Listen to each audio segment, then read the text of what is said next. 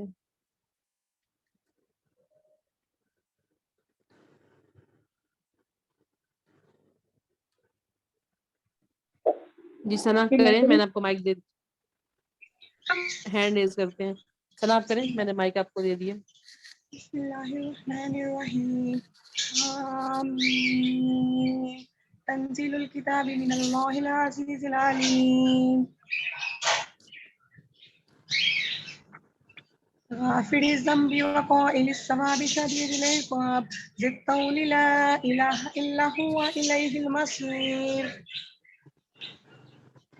ما يجادل في آية الله إلا الذين كفروا فلا يغررك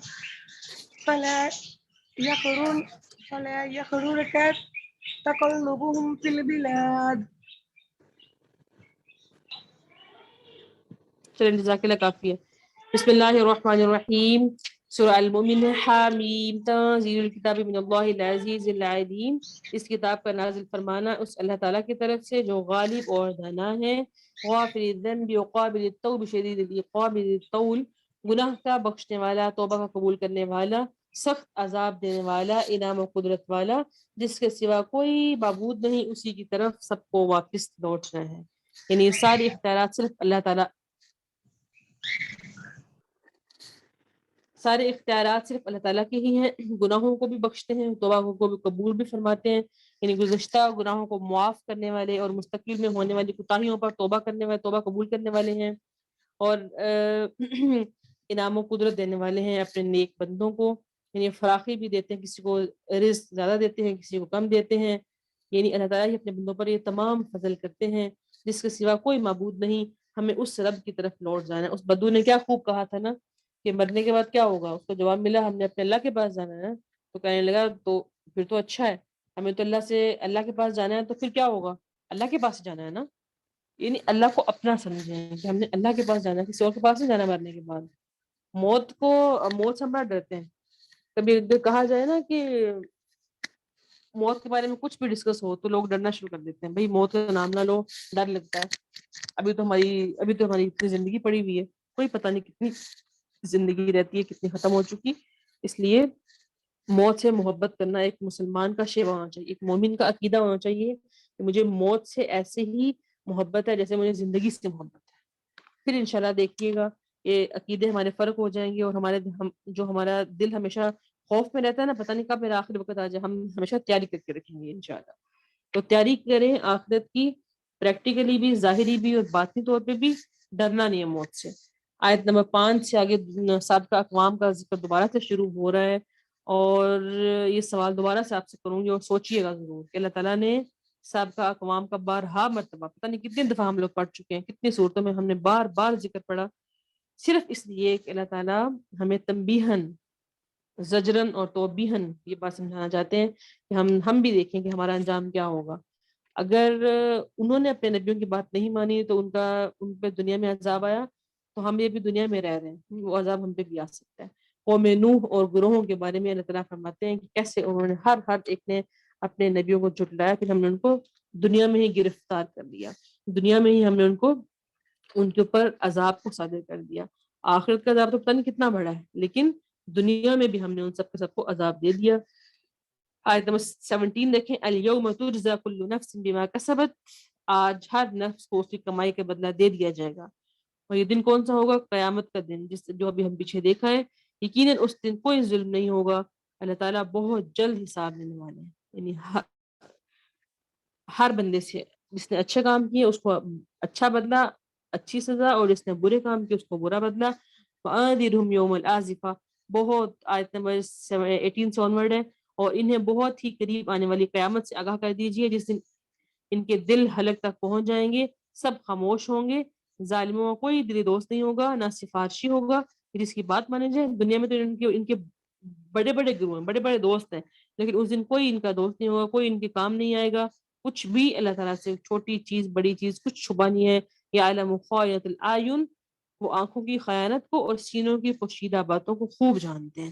اللہ تعالیٰ کے علم کامل میں یہ چیزیں, یہ سب کچھ ہے کہ تمام اشیاء کا علم اللہ تعالیٰ ہی کو ہے, چاہے چھوٹی ہو یا بڑی, باریک یا موٹی, اعلیٰ مرتبے کی ہو یا چھوٹے مرتبے کی. اس لیے انسان کو چاہیے کہ وہ ہمیشہ اپنے رب کی طرف رجوع کرے, اپنی آنکھوں کا صحیح استعمال کرے. آنکھوں کی خیانت سے مراد کیا ہے کہ زنا کی طرف مائل ہونا، یعنی اپنی آنکھوں سے زنا کرنا، عورتوں کو دیکھنا، رستوں میں اپنی آنکھوں کی حفاظت نہ کرنا، آنکھوں کو نیچا نہ کرنا، جو آیا اس کو دیکھتے رہنا. اسی طرح پھر ہاتھ کا زنا، پاؤں کا زنا، یہ سارے کے سارے زنا ہوتے ہیں. اللہ تعالیٰ سے دعا کہ ہمیں ان سے بچنے کی توفیق عطا فرما دیں. برائی کی طرف جو انسان چلتا ہے، برائی کی طرف چل کے جانا اپنے پاؤں کے ساتھ، پاؤں کا زنا ہے. برے چیز کو ہاتھوں سے پکڑنا ہی ہاتھ کا زنا ہے. اللہ تعالیٰ فرماتے ہیں آپ ان سے پوچھیے آیت نمبر 21 میں، کیا انہوں نے سیر نہیں کی، چل پھر کے زمین میں نہیں دیکھا ان سے پہلوں کا انجام کیسا ہوا، وہ اعتبار کے لحاظ سے قوت و طاقت میں ان سے زیادہ تھے. یہ بھی ہم نے کتنی دفعہ اللہ تعالیٰ نے ہمیں توبیہن یہ بات سمجھائی ہے کہ تم نے پتہ نہیں کس بات کا فخر اور تکبر کر کے بیٹھے ہوئے ہو، کیا مان ہے تمہیں اپنے اوپر جو تم اپنے دل میں یہ بات رکھ کے بیٹھے ہو ہمیں اللہ معاف کر دے گا. لیکن تم سے پہلے وہ کتنے لوگ تھے جو طاقت میں تم سے زیادہ تھے، قوت میں تھے، بولنے میں تم سے، فہم میں، حلم میں، قوت، ہر چیز میں تم سے بڑے تھے. لیکن جب ہماری سزا ان کی پائی، ہمارے گناہوں کی وجہ سے ان کی پکڑ ہو گئی، تو تب ان کو اللہ سے بچانے والا کوئی بھی نہیں ہوا، کوئی بھی نہیں ہوا. ایسا انجام ہمارے ساتھ بھی ہو سکتا ہے. آگے آیت نمبر 23 سے آنورڈ موسیٰ علیہ السلام کے بارے میں دوبارہ سے ذکر ہو رہا ہے کہ کس طرح موسیٰ علیہ السلام نے فرعون کو اور فرعونیوں کو واضح نصیحت کی، لیکن کسی نے ان کی بات کو نہیں مانا. پھر اللہ تعالیٰ نے ان کو تباہ و برباد کر دیا. پھر آیت نمبر 28 میں ایک مومن شخص کے بارے میں بیان ہو رہا ہے. وقال رجل مومن من آل فرعون، ایک مومن شخص نے جو فرعون کے خاندان میں سے تھا، اپنا ایمان چھپائے ہوئے تھا. کہا کیا تم ایک شخص کو اس بات پہ قتل کرتے ہو کہ وہ کہتا ہے کہ میرا رب اللہ ہے اور تمہارے رب کی طرف سے تمام دلیلیں بھی لے کے آئے؟ اگر وہ جھوٹا ہوتا تو اس کا جھوٹ اسی پر ہے، اگر وہ سچا ہے تو جس عذاب کا وعدہ وہ تم سے کرتا ہے اس میں کچھ نہ کچھ تم پہ آ پڑے گا. اللہ تعالیٰ اس کی رہبری نہیں کرتے جو حد سے گزر جانے والا ہو اور جھوٹا ہو. اب وہ مومن شخص جس کے دل میں اللہ تعالیٰ نے ہدایت ڈالی تھی، اس نے تمام قوم سے کہا کہ کیا تم اس شخص کو جھوٹا کہتے ہو جو تمہیں یہ کہتا ہے کہ اللہ کی طرف آؤ. ہمیشہ حق والوں کے ساتھ یہی ہوتا ہے کہ اگر تو وہ جھوٹا ہے تو خود اللہ اس پہ عذاب بھیجے گا، لیکن وہ تمہیں جو بات کہہ رہے ہیں تو اس بات کو تو مانو. انہوں نے اس کو سمجھایا، اس مومن شخص نے ان کو سمجھانے کی کوشش کی، لیکن کسی نے اس کی بات کو نہیں مانا. پھر وہ کہنے لگا یا قومی لکم الملک اليوم، اے میری قوم آج بادشاہ تمہاری ہے، آج تم زمین پہ غالب ہو، لیکن اگر اللہ کا عذاب آ گیا تو ہماری مدد کون کرے گا؟ فرعون بولا میں تو تمہیں وہی رائے دے رہا ہوں جو میں خود دیکھ رہا ہوں، میں تو تمہیں بھلائی کی راہ بتاتا ہوں. فرعون کے پاس کیا تھا؟ صرف دنیاوی جاہ و جلال تھا. اس بنیاد پہ وہ اس نے جھوٹ بولا کہ میں جو کچھ دیکھ رہا ہوں نا میں تمہیں وہ بتا رہا ہوں کہ میری بتائی ہوئی راہ صحیح ہے. اس مومن شخص نے دوبارہ آ کے اپنی قوم کو ڈرایا کہ اللہ کے رسول کی تکذیب مت کرو جس پہ تم اڑے ہوئے ہو. تو اگر تو ایسا کرو گے تو خطرہ لاحق ہے کہ پچھلی قوموں کی طرح تم پہ بھی عذاب آ جائے. لیکن فرعون نے اور فرعونیوں نے اس کی بات نہیں مانی، تو پھر اللہ تعالیٰ نے ان کو کیسے عذاب میں غرق کر دیا، پانی کے عذاب میں ان کو مبتلا کر دیا. آیت نمبر 34 میں وَلَقَدْ جَاءَكُمْ يُوسُفُ مِن قَبْلُ، اس سے پہلے تمہارے پاس یوسف علیہ السلام دلیلیں لے کے آئے، پھر بھی ان کی لائی ہوئی دلیل میں تم شک کرتے ہو. یہاں تک کہ جب ان کی وفات ہو گئی تو کہنے لگی ان کے بعد اللہ کس رسول کو بھیجے گا. اسی طرح اللہ تعالیٰ گمراہ کرتے ہیں ہر وہ اس شخص کو جو حد سے بڑھ جانے والا ہو اور شک و شبہ کرنے والا ہو. جب انبیاء کی بات نہیں مانی، جس طرح اہل مصر موسیٰ علیہ السلام کے سے قبل تمہارے پاس اسی علاقے میں جس میں تم آباد ہو حضرت یوسف علیہ السلام کی دلیلیں لے کے آئے تھے اپنے رب کی طرف سے، جس میں تمہارے ابا و اجداد کو ایمان کی دعوت دی گئی تھی، لیکن کوئی ایمان ہی نہیں لے کے آیا، سب نے شک و شبہ کیا. جب پھر یوسف علیہ السلام کی وفات ہو گئی پھر کہنے لگے کوئی اور آئے گا جو ہمارے پاس یہ پیغام لے کے آئے، اللہ کا پیغام لے کے آئے. تو اللہ تعالیٰ فرماتے ہیں کہ اسی طرح تمہارا شیوا یہ تھا، تم نے ہر نبی کی، ہر پیغمبر کی تکذیب کی، تو اب تمہارا انجام یہی ہوگا. حد سے بڑھ جانے والوں کو اور شک و شبہ میں مبتلا رہنے والوں کا انجام یہی ہوتا ہے. اور کیا انجام ہوتا ہے؟ اللہ کی طرف سے عذاب ہوتا ہے. اللہ کے کاموں میں شک و شبہ کرنا ایک مسلمان کا شیوا نہیں ہونا چاہیے. آیت نمبر 40 میں اللہ تعالیٰ فرماتے ہیں عمل کی مثال بیان فرمانے کہ عمل کیا ہے. من عمل سیئہ فلا یجزا الا مثلہا ومن عمل صالحا من ذکر او انثی وہو مؤمن، جس نے نیکی کی خواہ وہ مرد ہو یا عورت وہ ایمان والا ہو، یہ لوگ جنت میں جائیں گے، وہاں بے شمار روزی پائیں گے. اور جس نے گناہ کیا اس کا برابر کا بدلہ اسی کے لیے. گناہ کر کے آپ کسی کو کچھ بھی نہیں دے سکتے. ان برائی کی مثل اسی کی جزا ہے، اس کے مطابق اس کو سزا ملے گی جو عدل و انصاف کا آئینہ دار ہوگا، جو ایمان والا ہوگا اور اعمال صالح کا پابند ہوگا. اس کو یقینی بات ہے کہ سب کچھ ملے گا اور وہ جنت میں بھی جائے گا. یہ اصول بھی ہمیں کئی دفعہ پڑھا, چاہے مرد ہو یا عورت ہو. اللہ تعالیٰ یہ نہیں دیکھیں گے کہ مرد کو زیادہ یا عورت کو زیادہ, نہیں, بلکہ ہر ایک کو اپنے عمل کے مطابق دیں گے. پھر دوبارہ سے اللہ تعالیٰ اپنی اس قیامت کا ذکر بیان فرما رہے ہیں, قیامت کی ہولناکیاں, کس طرح تم سے پہلے قوموں کو ہم نے, فرعونیوں کو ہم نے تباہ و برباد کر دیا. جس دن وہ قیامت آ جائے گی اس دن کوئی تمہیں اس سزا سے نہیں بچا سکے گا. اب اپنے آپ کو ہم بچا لیں, اب ہم سوچ لیں کہ ہم نے کیا کرنا ہے, ہمارا انجام کیا ہوگا. پھر ان اگلی پوری آیتوں میں اللہ تعالیٰ یہی بیان فرما رہے ہیں کہ ظالم لوگ اس دن معذرت کریں گے, ان کا معذرت کرنا کوئی نفع نہیں دے گا, ان پر لعنت ہی لعنت ہوگی. اور جنتی لوگ اللہ کی جنتوں میں مزے کر رہے ہوں گے. اللہم اجعلنا منہم, آمین. آیت 53 میں دوبارہ سے اللہ تعالیٰ موسیٰ علیہ السلام کی قوم کا ذکر فرما رہے ہیں. پھر وہی سوال کہ انبیاء کو بار بار ذکر کرنا, بار بار ہمیں سمجھانا, اس کا ایک بہت بڑا مقصد ہے تاکہ ہم ان کاموں سے بچیں. انبیاء علیہ السلام کے بارے میں پورا علم حاصل کریں, ان کی شریعت کو پڑھیں, کس کس طریقے سے انہوں نے اپنے لوگوں کو سمجھایا. اب تو ہم اس سیشن میں تو ہم لوگ مختصر دیکھا ہم نے, آپ قرآن کریم کو اس کے بعد انشاءاللہ ڈیٹیل سے پڑھیں, آپ کافی کچھ جانیں گے کہ کس طرح اللہ تعالیٰ نے جو باتیں, جو واقعات اپنے قرآن میں بیان کرنا ہے وہ کس طرح سچے ہیں. جب ڈیٹیل پڑھیں گے تو زیادہ اچھی سمجھ انشاءاللہ آئے گی. پھر اللہ تعالیٰ فرماتے ہیں آیت 56 سے آنورڈ ہے, یہ لوگ جھوٹ بولتے ہیں, اللہ کی آیتوں میں جھگڑا کرتے ہیں, صرف اس لیے کہ ان کے دلوں میں بڑائی ہے اور کچھ نہیں. سو اللہ تعالیٰ کی آپ پناہ مانگتے رہیے, بے شک وہ پوری طرح سننے والے, سب کچھ دیکھنے والے ہیں. یہ اپنے پاس سے ایسی باتیں کرتے ہیں, اللہ کے بارے میں اتنی اتنی بڑی باتیں کر دیتے ہیں. لخلق السماوات والارض اکبر من خلق الناس, انسانوں سے آسمان و زمین کی پیدائش یقیناً انسان کی پیدائش سے بہت بڑا کام ہے. انسان کی پیدائش تو پھر بھی کم چھوٹا کام ہے, لیکن آسمان و زمین کو پیدا کرنا کتنی بڑی چیز ہے. لیکن یہ اور بات ہے کہ اکثر لوگ بے علم ہیں, سمجھتے نہیں ہیں, پھر بھی انکار کرتے ہیں. اللہ تعالیٰ انسانوں کو دوبارہ زندہ نہیں کر سکتا. جب اللہ تعالیٰ کے لیے تو آسمان و زمین کو تخلیق کرنا اتنا آسان کام ہے, تو کیا اللہ انسان کو پیدا نہیں کر سکتا دوبارہ؟ یہ کیا ان کی بھول ہے؟ یہ اللہ تعالیٰ بار بار بیان, اندھا اور بینا برابر نہیں ہو سکتے, اسی طرح ایمان والے اور برے کاموں والے برابر نہیں ہو سکتے.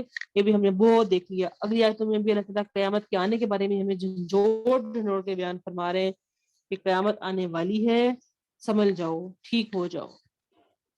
تو جو انسان ابھی نصیحت حاصل کر لے گا, یہ سب پڑھنے سننے سمجھنے کے بعد اپنی زندگی کے شب و روز ویسے گزار لے گا, سچ میں وہ کامیاب ہو جائے گا. لیکن جو صرف سن کے یہاں سنا وہاں سے نکال دیا, جو ایسا کرے گا تو ایک وقت آ جائے گا وہ اللہ کے پکڑ میں آ جائے گا. اللہم لا تجعلنا منہم, اللہ تعالیٰ سے دعا کہ وہ دن آنے سے پہلے ہمیں نصیحت قبول کرنے والا بنا دیں, آمین یا رب العالمین. آگے آیت نمبر 71 سے آنورڈ دوبارہ سے رہتا ہے جہنم کی ہولناکیاں, جہنم کے اندر جو کچھ ہوگا, جہنمیوں کے ساتھ جو کچھ ہوگا وہ بیان فرما رہے ہیں. 71 ہے اذ الاغلال فی اعناقہم والسلاسل یسحبون, ان کی گردنوں میں توق ڈالے جائیں گے, زنجیریں ہوں گی, وہ گھسیٹے جائیں گے. استغفر اللہ, یعنی یہ ان کا انجام ہوگا. کتنی بری مہمان نوازی ہوگی. فی الجحیم ثم فی النار یسجرون, کھولتے ہوئے پانی میں, پھر جہنم کی آگ میں جلائے جائیں گے. استغفر اللہ, جہنم کی آگ بھڑکائی جائے گی جس کا ایندھن ہی یہ لوگ ہوں گے. استغفر اللہ, دیکھیں ایندھن ہی وہ ہوں گے, یعنی آگ جلے گی ان سے. تو وقیل لهم این ما كانوا تشركون, پھر اللہ تعالیٰ ان سے سوال کریں گے, لاؤ ان کو جن کو تم اللہ کے مقابلے میں دنیا میں لا کھڑا کرتے, آج بھی ان کو لے کے آؤ, وہ کہاں ہوں گے؟ کچھ پتہ ہوگا ان کا؟ وہ تو خود عذاب میں ہوں گے. من دون اللہ قالوا ضلوا عنا بل لم نكن ندعو من قبل, وہ جو اللہ کے سوا ان کو لے کے آؤ, وہ کہیں گے وہ تو ہم سے بہک گئے, بلکہ ہم تو اس سے پہلے کسی کو بھی پکارتے نہ تھے. اللہ تعالیٰ کافروں کو اسی طرح گمراہ کرتے ہیں. اس دن یہ خواہشیں کریں گے, کاش ہم نے دنیا میں اپنے رب کی بات مان لی ہوتی, لیکن اس دن کوئی بھی کام نہیں آئے گا. آگے آیت نمبر 78 میں دوبارہ سے اللہ تعالیٰ انبیاء علیہ السلام کے بارے میں بیان فرما رہے ہیں, ہم نے ایسے ہی ان کو معجزے دے کے بھیجا, لیکن انہوں نے, ان کی قوموں نے ان کی باتوں کو نہیں مانا, اپنے نبیوں کو جھٹلا دیا. پھر اللہ تعالیٰ نے ان کے انجام بھی ان کو دنیا میں ہی سنا دیے. آیت نمبر 82 میں اللہ تعالیٰ ہمیں دوبارہ سے سمجھا رہے ہیں, زمین میں چلو پھرو, افلم یسیروا فی الارض فینظروا کیف کان عاقبۃ الذین من قبلہم, انہوں نے زمین میں چلا پھرا نہیں ہے, تم بھی چل پھر کے دیکھو ان کی تعداد کیسی تھی. جو تعداد میں زیادہ تھے, قوت میں سخت تھے, زمین میں بہت ساری یادگاریں چھوڑ گئے. ان کے لیے کاموں نے انہیں کچھ بھی فائدہ نہیں دیا. ہم جب حرم میں جاتے ہیں تو وہاں پہ ایسی بستیاں پراپر بنی ہوئی ہیں جہاں پہ اللہ تعالیٰ نے عذاب بھیجا تھا, تو ابھی بھی غیر آباد ہے, وہاں کچھ نہیں بنا. وہ صرف آنے جانے والوں کے لیے نصیحت ہے اور عبرت کا سامان ہے. کہا جاتا ہے کہ یہاں پہ کچھ بن بھی نہیں سکتا, یعنی یہاں پہ اللہ تعالیٰ نے ان لوگوں پہ اپنا عذاب نازل فرمایا تھا ان جگہوں پہ. جب ہم عمرہ کرنے کے لیے تب ہم نے وہاں پہ وہ بستیاں پراپر دیکھی, کیسے گنجان آباد جگہ پڑی ہوئی ہیں, ایسی پڑی ہوئی ہیں, کوئی ان کو وہ یادگاریں ہیں ان کی. اصل میں ایسے لوگوں کی یادگاریں کہ جنہوں نے برے کام کیے, پھر اللہ تعالیٰ نے ان کو ان کے انجام دنیا میں ہی ان کو انجام تک پہنچا دیا. تو ہمارے لیے آج یادگار ہے. اگر ہم بھی ایسا کریں گے تو ہمارے ساتھ بھی ایسا ہو سکتا ہے. پھر آخرات میں فرماتے ہیں آیت نمبر 85 میں فَلَمْ يَكُ يَنْفَعُهُمْ إِيمَانُهُمْ لَمَّا رَأَوْا بَأْسَنَا, لیکن ہمارے عذاب کو دیکھ لینے کے بعد ان کے ایمان نے انہیں کوئی فائدہ نہیں دیا. اللہ نے اپنا معمول یہی مقرر کر رکھا ہے جو اس کے بندوں میں برابر چلا آ رہا ہے. اس جگہ کافر خراب ہو گئے, گھاٹے میں ہو گئے, نقصان پا گئے. یعنی اس دن تو دیکھ کے کہہ دیں گے نا کہ ہم اب ہم ایمان لے آئے, لیکن اس دن کا ایمان لانا کوئی کام نہیں آئے گا. اللہ تعالیٰ سے دعا کہ اللہ تعالیٰ ہمیں وہ دن آنے سے پہلے پہلے بصیرت علم عطا فرما دے. آمین یا رب العالمین. نیکسٹ ہوتا ہے حامیم السجدہ. تلاوت کون جی جبیری آپ کریں تلاوت.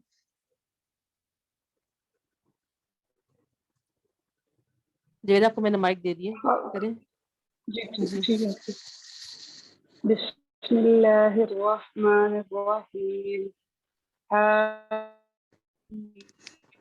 تنزیل من الرحمن الرحیم. كتاب فصلت آياته قرآنا عربيا لقوم يعلمون بشيرا ونذيرا فأعرض أكثرهم فهم لا يسمعون وقالوا قلوبنا في أكنة مما تدعونا إليه وفي آذاننا وقر ومن بيننا وبينك حجاب فأمل إننا عاملون. قل إنما أنا بشر مثلكم يوحى إلي أنما إلهكم إله واحد فاستقيموا إليه فاستغفروه وويل للمشركين. ٹھیک ہے, کافی ہے. جزاک اللہ. بسم اللہ الرحمن الرحیم. السجدہ. حامیم تنزیل من الرحمن الرحیم. حامیم اتاری ہوئی ہے بڑے ہی مہربان بہت ہی رحم کرنے والے کی طرف سے.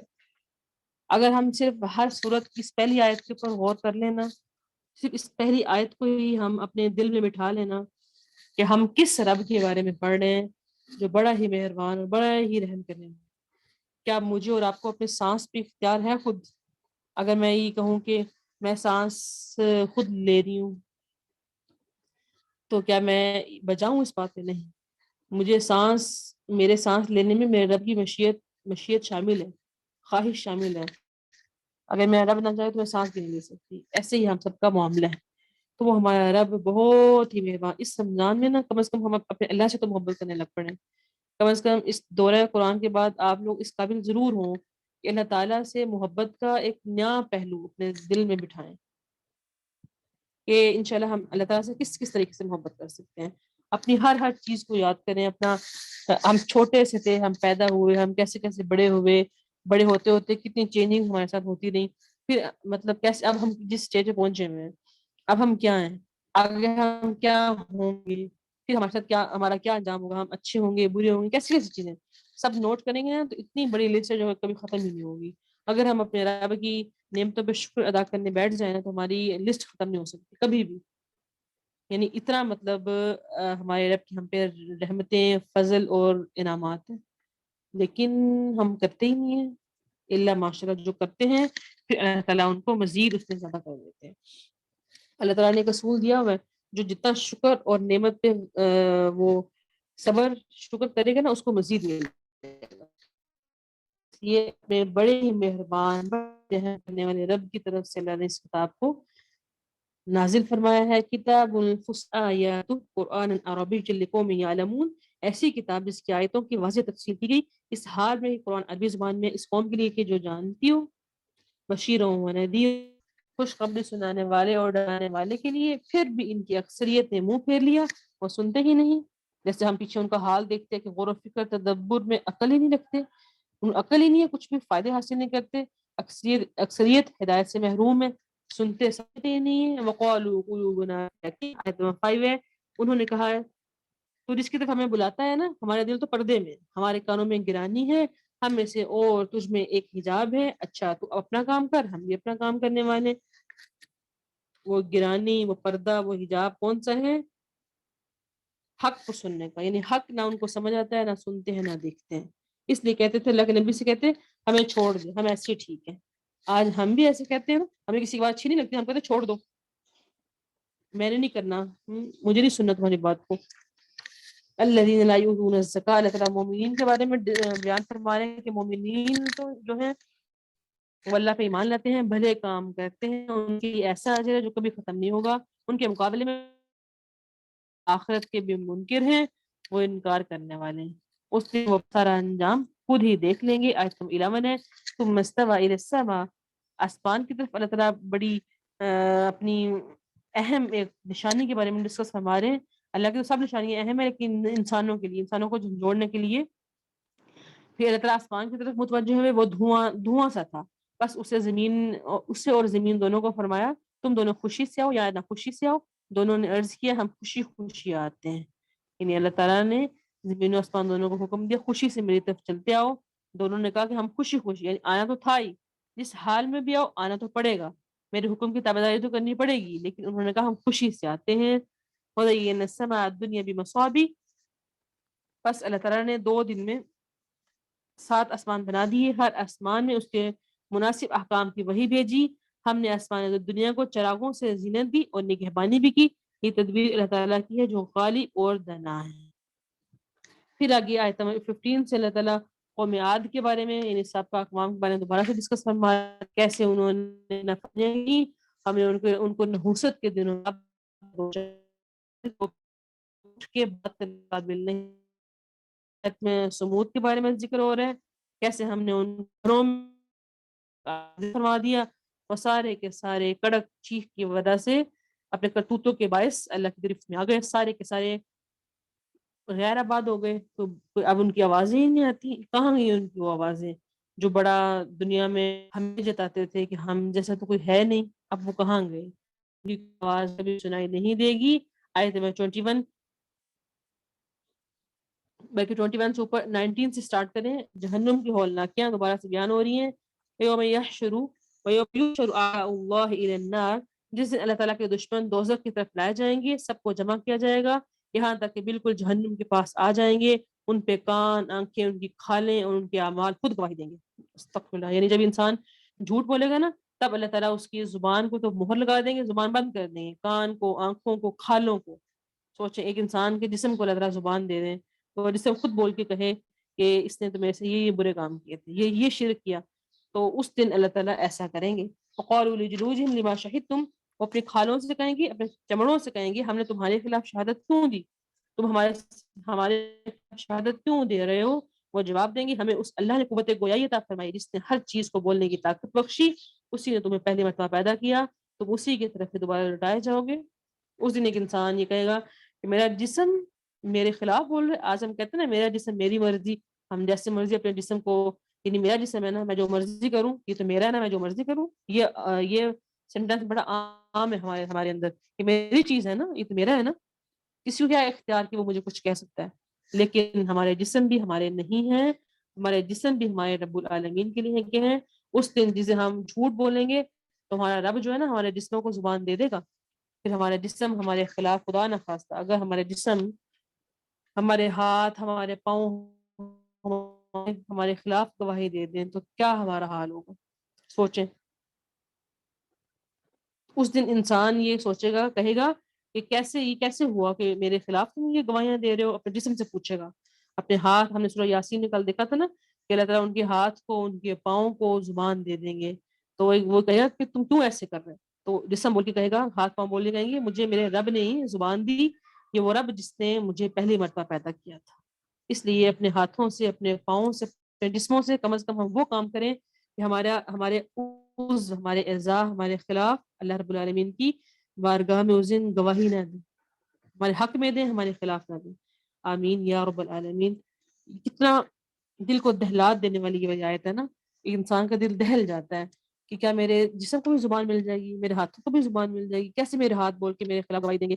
جو دنیا میں میں نے برے کام اپنے ہاتھوں سے کیے، جو جن رستوں پہ میں چل کے برے برے کاموں کے لیے گیا، کیا میرے پاؤں میری انگلیاں میرے خلاف گواہی دیں گی؟ وہ کیا گواہی دیں گی؟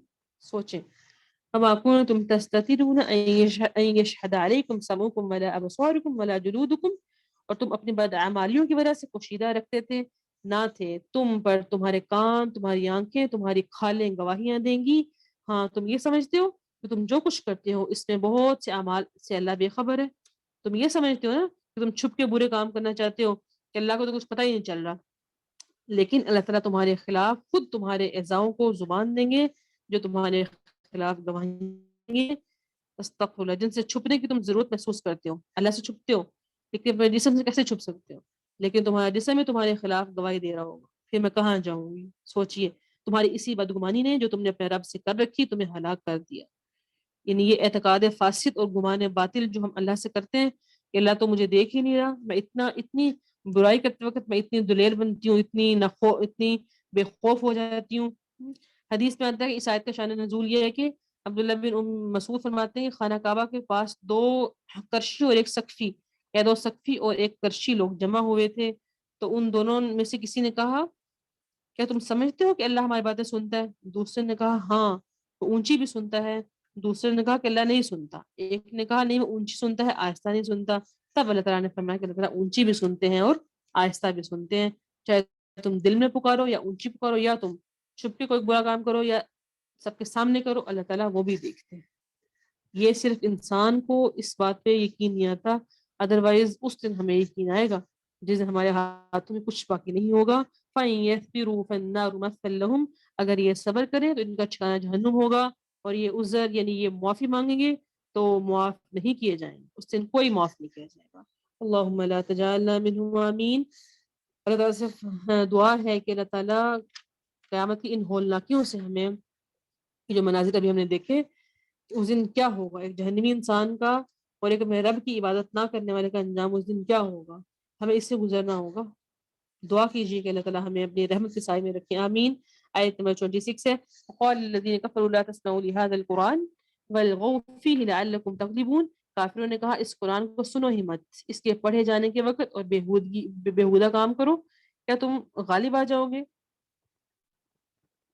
قرآن سے دوری کس کس طریقے سے کافر لوگ آپس میں کیا کرتے تھے، اور مومنین کو بھی اس سے دور رکھتے تھے، سیٹیاں بجاتے، شور کرتے، چیخ چیخ کے باتیں کرتے، تاکہ صحابہ کرام کے دلوں میں قرآن پاس نہ جائے اور وہ قرآن کی بلاغت اور خوبیوں سے متاثر نہ ہو جائیں۔ ایسی آپس میں ایک دوسرے کو نصیحت کرتے کہ قرآن نہ پڑھو بلکہ آپس میں ایسے کام دیکھیں۔ آیت نمبر 27 ہے، فَلَنُذِيقَنَّ الَّذِينَ كَفَرُوا عَذَابًا شَدِيدًا، پس یقیناً ہم کافروں کو سخت عذاب چکھائیں گے، انہیں ان کے بدترین اعمال کا بدلہ ضرور دیں گے۔ یہ بچیں گے نہیں کبھی بھی، اور ہم نے اپنے لیے سوچنا ہے کہ ہم جو بھی برا کام کریں گے ہماری پکڑ ضرور ہوگی۔ پھر آگے اللہ تعالیٰ کی رحمت کہ ہم متلاشی ہیں، اللہ تعالیٰ سے دعا کرتے ہیں کہ ہمیں اپنی رحمت کے سائے میں رکھیں تاکہ ہمارا حساب نہ ہو۔ اللہ کے نبی نے فرمایا تھا جس کا حساب لے لیا گیا اس پہ سختی آ گئی، تو اللہ کا حساب کتنا سخت ہوگا، اس لیے بغیر حساب کے اور بغیر عطاب کے جنت مانگنی ہے انشاءاللہ۔ ذالک جزاء اعداء اللہ النار لہم فیہا دار الخلد، اللہ کے دشمنوں کی سزا یہی ہے، دوزخ کی آگ ان کا ہمیشگی والا گھر ہوگا، یہی بدلہ ہے ہماری آیتوں سے انکار کرنے والے کا۔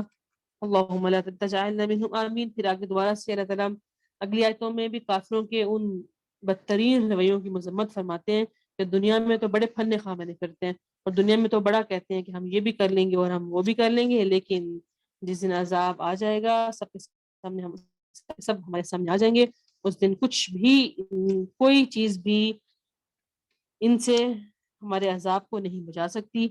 آیت نمبر 30 ان الذين قالوا ربنا الله ثم استقاموا، واقعی جن لوگوں نے کہا ہمارا پروردگار تو اللہ ہے پھر اسی پہ قائم رہے، ان کے پاس فرشتے آتے ہیں تو تمہیں کچھ بھی خوف یا غم نہیں ہوگا، بلکہ اس جنت کی بشارت سن لو جس کا تم اللہ سے وعدہ دیے گئے ہو. جس جنت کا اللہ نے تم سے وعدہ کیا ہے کہ تمہیں وہ جنت بھی دے دی جائے گی. وہ رب بھی ایک ہی ہے, کوئی اس کے سوا معبود نہیں, اور اس کے ربوبیت کا انکار تو صرف ایمان والے کرتے ہیں. تو جن کا عقیدہ اللہ پہ مضبوط ہوتا ہے, اپنے رب کو مانتے ہیں, سخت سے سخت حالات میں بھی ایمان پہ وہ قائم رہتے ہیں, انحراف نہیں کرتے, استقامت کے ساتھ رہتے ہیں. پھر حدیث میں آتا ہے کہ اللہ کے نبی نے فرمایا, ایک شخص نے اللہ کے نبی کے پاس اس نے کہا کہ آپ مجھے ایسی بات بتا دیں آپ سلم کے بعد کسی سے مجھے پوچھنے کی ضرورت نہ رہے. تو آپ نے فرمایا تھا قل آمنت باللہ ثم استقم, کہ ایمان لیا پھر تم اس پہ قائم رہے. قائم رہنا بہت بہادری کی بات ہے. ہوتا ہے نا کہ ہم وقتی طور پہ لذت محسوس ہوتی ہے, ہم ایک بات مان لیتے ہیں, لیکن جب ہمارا لذت ختم ہوتی ہے اور ہم اس کام کو بھی چھوڑ دیتے ہیں. تو اس لیے قائم رہنا, استقامت اختیار کرنا بڑا ہی اچھا ہے.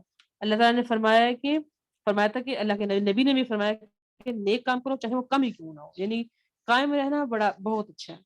اگر آپ تہجد کی نماز پڑھتے ہیں, نوافل پڑھتے ہیں, کچھ بھی ایسا نیک کام کرتے ہیں, چاہے کم کر لیں, کوانٹٹی میں چاہے کم ہو, لیکن اس پہ قائم رہیں. یہ نہیں کہ آج کل یہ پرسوں چھوڑ دیا, ایسے نہیں. قائم رہنا بہت ہی اہم خوبی ہے ایک انسان کی. آیت نمبر 36 آنورڈ دیکھیں, وَإِمَّا يَنزَغَنَّكَ مِنَ الشَّيْطَانِ, اگر شیطان کی طرف سے کوئی وسوسہ آئے تو اللہ کی پناہ طلب کرو, یقیناً وہ بہت سننے والا اور سب کچھ جاننے والا ہے. کوئی بھی وسوسہ, کوئی بھی رکاوٹ اگر شیطان ڈالے, نیک کاموں میں حائل ہو جائے,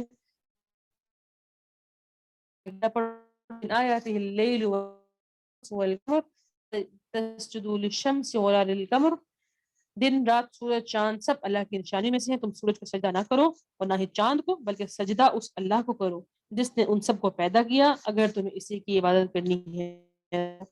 دیکھا تھا نا کہ جو وہ جو سبا تھی, ملکہ سبا تھی, ملک سبا کی جو سی ملکہ سبا تھی, وہ لوگ سورج کو پوجتے تھے. تو ایسے برے عقائد کہ اللہ تعالیٰ کو چھوڑ کے اللہ کی مخلوق کو پوجنا, اس سے اللہ تعالیٰ یہاں پہ ہمیں منع فرما رہے ہیں کہ سب اللہ تعالیٰ کی مخلوق ہیں, تم اللہ تعالیٰ کی عبادت کرو, ان کو نہ تم پوجو, ان سب کو بھی اللہ تعالیٰ نے ہی پیدا کیا ہے. پھر اگلی آیت اللہ تعالیٰ کی ہے, نشانی اللہ تعالیٰ بیان فرمانے, آیت نمبر 39 میں, وَمِنْ آیَاتِهِ أَنَّكَ تَرَى الْأَرْضَ, اس زمین کی نشانی میں سے یہ بھی ہے کہ آپ زمین کو دبی دبائی دیکھتے ہیں, جب اس پہ بارش آتی ہے تو تر و تازہ ہو کے ابھرتی ہے. جس نے اسے زندہ کیا وہی یقینی طور پہ مردوں کو بھی زندہ کرنے والا. وہ کون ہے؟ ہمارا اکیلا واحد رب. ان الذین یلحدون فی آیاتنا, آیت نمبر 40 آنورڈ, بے شک جو لوگ ہماری آیتوں میں کج روی کرتے ہیں وہ ہم سے کچھ چھپا ہوا نہیں. بتاؤ جو آگ میں ڈالا جائے گا وہ اچھا ہے یا جو امن و امان کے ساتھ قیامت کے دن آئے گا؟ تم خود بتاؤ, تم جو چاہو کرتے جاؤ, وہ یقیناً تمہارا سب کیا کرایا دیکھ رہا ہے. امن و امان کے ساتھ اپنے رب کی طرف جانا زیادہ اچھا ہے کہ جہنم کی آگ میں ڈالے جانا؟ یقیناً ہم سب کا جواب ہوگا کہ امن و امان میں ہونا. اللہ تعالیٰ سے دعا ہے کہ ہمیں امن و امان کرنے والے بھی کام کرنے کی توفیق عطا فرما دیں. آگے آیت 44 میں دوبارہ سے کفار مکہ جیسے اللہ کے نبی صلی اللہ علیہ وسلم کو چیلنج کیا کرتے تھے, وَلَوْ جَعَلْنَاهُ قُرْآنًا عَجَمِيًّا لَقَالُوا لَوْلَا فُصِّلَتْ, اگر ہم اسے اجمی زبان کا قرآن بنا دیتے تو کہتے کہ اس کی آیتیں صاف صاف کیوں بیان نہیں کی گئی, یہ ہے ہی اجمی کتاب اور آپ عربی رسول. آپ کہہ دیجئے یہ تو ایمان والوں کے لیے ہدایت اور شفا ہے, جو ایمان نہیں لاتے ان کے کانوں میں تو بہرا پن ہے, بوجھ ہے, ان پہ اندھا پن ہے. یہی وہ لوگ ہیں جو بہت دور دراز جگہ سے پکارے جاتے ہیں. یعنی قرآن کو اگر ہم ان کے اکارڈنگ بھی بھیج دیتے تب بھی وہ قرآن کریم کی بات کو نہیں مانتے, تب اس میں کیلو کالی نکالتے. پھر آخری آیتوں میں سورہ 24 پارے کی آخری آیتوں میں دوبارہ سے اللہ موسیٰ علیہ السلام کی قوم کے بارے میں ذکر فرما رہے ہیں کہ ان کی قوم نے ان کی بات کو نہیں مانا, سخت بے چین کرنے والے شک میں ہمیشہ رہتے ہیں. آخری آیت بڑا اہم اصول, من عمل صالحا ومن اساء فعلیہا, جو شخص نیک کام کرے اپنے فائدے کے لیے کرتا ہے, جو برے کرتا ہے اس کا وبال بھی اسی پر ہے. آپ کا رب تو کسی بندے پر کوئی ظلم نہیں کرتا. اللہ کو کیا ضرورت ہے کسی پر ظلم کرنے کی؟ اللہ تعالیٰ تو صرف رحمت ہی رحمت کرتے ہیں اپنے بندوں پر. آگے دیکھیے آیت نمبر 47-8 سے آنورڈ, الیہ یرد علم الساعہ, قیامت کا علم اللہ ہی کی طرف لوٹایا جاتا ہے. جو پھل اپنے شگوفوں میں سے نکلتے ہیں, جو مادہ حمل سے ہوتی ہے, جو بچے وہ جنتی ہے, سب کا علم اس اللہ ہی کو ہے. جس دن اللہ تعالیٰ ان مشرکوں کو بلا کے دریافت کریں گے میرے شریک کہاں ہیں, وہ جواب دیں گے کہ ہم نے تو تجھے کہہ سنایا, ہم میں سے تو کوئی گواہ ہی نہیں. کیوں؟ اس دن ظاہر سی بات ہے کوئی شریک ان کو نظر ہی نہیں آئے گا جس کو وہ اللہ کے مد مقابل لا کھڑا کریں. اس دن یہی عذر کریں گے وہ تو ہم سے کھو گئے، پتہ نہیں کہاں چلے گئے. آیت نمبر 50 میں اللہ تعالیٰ انسان کا بدترین رویہ بیان فرما رہے ہیں. وَلَئِنْ أَذَقْنَاهُ رَحْمَةً مِنَّا، جو مصیبت اسے پہنچتی ہے اس کے بعد اگر ہم اسے رحمت دے دیں تو کہتا ہے میں تو اس کا حقدار تھا اور میں تو یہ خیال ہی نہیں کر سکتا قیامت قائم ہوگی. اگر میں اپنے رب کے پاس واپس گیا بھی تو بھی یقیناً میرے پاس بہت بہتر روزی ہوگی. یقیناً ہم ان کفار کو ان کے اعمال سے خبردار کریں گے، انہیں سخت سزا دیں گے، سخت عذاب کا مزہ چکھائیں گے. ہم بھی ایسے کرتے ہیں نا، دنیا میں اللہ سے مانگتے رہتے ہیں، جب اللہ تعالیٰ دے دیتے ہیں تو کہتے ہیں مجھے تو ملنی تھی، میں تو ڈیزرو کرتا تھا. کہتے ہیں نا ڈیزرو کرتا تھا، یہ تو میرا ہی تھا، یہ تو میرا ہی مال ہے. لیکن جب اللہ تعالیٰ ہم سے کوئی نعمت چھینتے ہیں تب ہم فوراً گڑ گڑاتے ہیں، اللہ سے معافیا مانگتے ہیں اللہ ہمیں دے دے. لیکن جب اللہ تعالیٰ ہمیں دے دیتے ہیں پھر ہم اللہ تعالیٰ کو چھوڑ کے باطل معبودوں کو پکارنا شروع کر دیتے ہیں. یہ ہے انسانوں کا ایک بدترین رویہ. اس لیے شکر اپنے رب کا کبھی نہیں چھوڑنا، تکلیف میں صبر کرنا ہے اور نعمت پہ شکر کرنا ہے. اللہ کے نبی صلی اللہ علیہ وسلم جب بھی آپ کو کوئی خوشخبری ملتی نا سب سے پہلے سجدہ ریز ہو جاتے ہیں شکریہ کے طور پہ. تو ہم نے دیکھا تھا کہ اللہ تعالیٰ نے داؤد علیہ السلام کو بھی یہ فرمایا تھا کہ شکریہ کے طور پہ نیک اعمال کرو. تو ہم کیا کرتے ہیں؟ تو کسی نے بڑی پیاری بات کی کہ ہم دنیا جہان کا ہر کام کر لیں گے لیکن خوشی کے موقع پہ ہم شکر نہیں کرتے ہیں، اور ہم سب سے بعد میں جو کسی کو بتاتے ہیں نا وہ اللہ ہوتا ہے. ہمیں کوئی بھی خوشخبری ملتی ہے نا ہم پہلے اپنے ماں باپ کو فون کرتے ہیں، بہن بھائیوں کو، خاندان کو، اسٹیٹس پہ لگاتے ہیں، فیس بک پہ ڈالتے ہیں، یوٹیوب پہ ڈالتے ہیں. اس کے بعد ہم پھر جا کے نا نماز پڑھتے ہیں یا شکر کرتے ہیں. لیکن ہمیں سب سے پہلے خوشی ملے، کوئی بھی خوشی رب کی طرف سے ملی ہے تو ہمیں سب سے پہلے اللہ تعالیٰ کا شکریہ ادا کرنا ہے، سجدہ ریز ہونا ہے، گڑ گڑانا ہے. اس کے بعد پھر اپنے سب کو بتائیں، لیکن سب سے پہلے اللہ تعالیٰ کا شکریہ ادا کریں. اس کا فائدہ ہمیں کیا ہوگا؟ ہمیں اللہ تعالیٰ مزید زیادہ دے دیں گے اور انشاءاللہ بھی دے دیں گے. پھر آگے اللہ تعالیٰ انسان کا دوسرا رویہ بیان فرماتے ہیں، جب ہم اس پہ کوئی انعام کرتے ہیں تو وہ منہ پھیرتا ہے، کنارہ کش ہوتا ہے. جب اسے کوئی مصیبت پڑتی ہے تو لمبی چوڑی دعائیں کرتا ہے. ایسے کرتا ہے نا، ہم بھی ایسے کرتے ہیں نا کہ اللہ مصیبت دور کر دے، مجھے یہ دے دے، مجھے مل گیا تو میں اس کے بعد ایسا نہیں ہوں گا. لیکن اللہ تعالیٰ فرماتے ہیں کہ پھر اگر ہم تمہیں دے دیں تم دوبارہ وہی کرتے ہو، تم سے زیادہ دشمن کون ہوگا؟ سوچیں ذرا، اگر تمہارے اندر یہ رویہ ہے نا تو ہم بدترین ہیں. اس لیے اس رویے کو بدلیں کہ نعمت پہ شکر کرنا سب سے پہلے اللہ تعالیٰ حقدار ہے کہ ہم اللہ تعالیٰ کے آگے گر گڑائیں، اس کے بعد انسانوں کو بتائیں. آخری آیتیں سورہ حامیم سجدہ کی، سنوریہم آیاتنا فی الآفاق، ان قریب ہم انہیں اپنی نشانیاں آفاق کے عالم میں بھی دکھا دیں گے، خود ان کی اپنی ذات میں بھی، یہاں تک ان پہ کھل جائے گا کہ حق یہی ہے کہ آپ کے رب کی ہر چیز سے واقف اور آگاہ کرنا کافی نہیں. یعنی آپ کے رب نے ان کو ہر چیز دکھا دی، ہر چیز بتا دی، ان کے اندر جو رویے، ان کے بدترین رویے، اچھے رویے وہ بھی بتا دیے. کیا ابھی بھی یہ معنی لے کے آتے الا انہم فی مرۃ من لقاء ربہم الا انہ بکل شیء محیط، یقین جانیے یہ لوگ اپنے رب کے روبرو جانے سے شک میں ہیں. یاد رکھو اللہ تعالیٰ ہر چیز کا احاطہ کیے ہوئے. یعنی ابھی بھی ان کو یہی خوف ہے کہ یہ رب کے پاس نہیں جائیں گے، قیامت برپا نہیں ہوگی. اگر فرماتے ہیں ان سے کہہ دیجئے کہ اللہ تعالیٰ کا علم ہر چیز گھیرے ہوئے، اللہ تعالیٰ ہر چیز کا احاطہ کیے ہوئے. ہم کس کھیت کی مولی ہیں کہ ہم اتنی بڑی باتیں کرتے ہیں کہ ہمارے ساتھ یہ نہیں ہوگا. ہمارے ساتھ کچھ بھی ہو سکتا ہے جو ہمارا رب چاہے. اللہ تعالیٰ سے دعا ہے کہ اللہ تعالیٰ ہمیں تمام برے عقائد سے بچنے کی اور اچھے عقائد کی طرف موو کرنے کی توفیق عطا فرما دیں. اور جتنے ہم نے باطل عقائد آج بھی دیکھے، اللہ کی نشانیاں، قدرت کاملہ کو دیکھا، ان کو ہمیں اپنے دل میں بٹھانے کی توفیق دیں اور سابقہ اقوام سے اپنے لیے کچھ نہ کچھ نصیحت لینے کی توفیق عطا فرمائے. اور جو میں نے آپ کو اہم بات بتائی کہ ہر صورت سے پہلے جو ہم اپنے رب کے بارے میں دیکھتے ہیں کہ ہمارا رب کون ہے جس نے یہ نازل فرمایا، اس رب کی طرف رجوع کرنے کی، اس رب سے محبت کرنے کی. وہ رب جس نے مجھے اور آپ کو پیدا کیا ہے اور ہم سب نے اسی کے پاس جانا ہے. دنیا میں میرا کچھ بھی نہیں ہے، سب کچھ میرے اللہ ہی کا ہے. اس عقیدے کو اپنے دل و دماغ میں راسخ کرنے کی توفیق کاملہ و واسعہ عطا فرما دے. آمین یا رب العالمین. الحمدللہ آج ہمارا سورہ حامیم سجدہ بھی مکمل ہو گئی. انشاءاللہ کل ہم نیکسٹ آگے سے انشاءاللہ ہم پڑھیں گے. سبحانک اللہم و بحمدک نشہد ان لا الہ الا انت نستغفرک و نتوب الیک.